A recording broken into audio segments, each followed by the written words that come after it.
अस्सलाम वालेकुम, कैसे हैं सब भाई? खैरियत से हैं। मैं हूँ उस्ताद बिल्ला जी लय्येवाल। उम्मीद करता हूँ आप सब खैरियत से होंगे। तो वीडियो शुरू करने से पहले हमारे चैनल को सब्सक्राइब कर लें। तो फिर वीडियो करते हैं शुरू।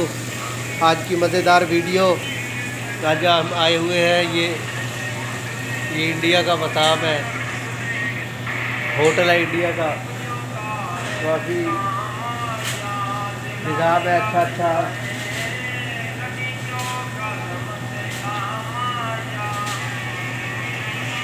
खुला डुला माहौल है माशाल्लाह।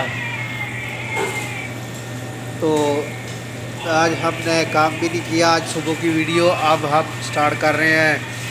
ये सऊदी टाइम हुआ है 1:14 1:14, क्योंकि सुबह टाइम हम काम की तलाश में होते हैं, क्योंकि परदेश में रोज़ी करना ज़रूरी है। तो अब हम तकरीबन 12 बजे के बाद हम पहली वीडियो स्टार्ट करते हैं। तो माशाल्लाह उम्मीद करता हूँ आप सब खुश होंगे इंशाल्लाह, और हमारे चैनल को सब्सक्राइब करें, हमें सपोर्ट करें प्लीज़। तो ये देख सकते हैं आप, ये छत है इसकी VIP। तो तब तक के लिए अल्लाह हाफिज़। आज हम बस इतनी वीडियो बना रहे हैं। शुक्रिया, अल्लाह हाफिज़।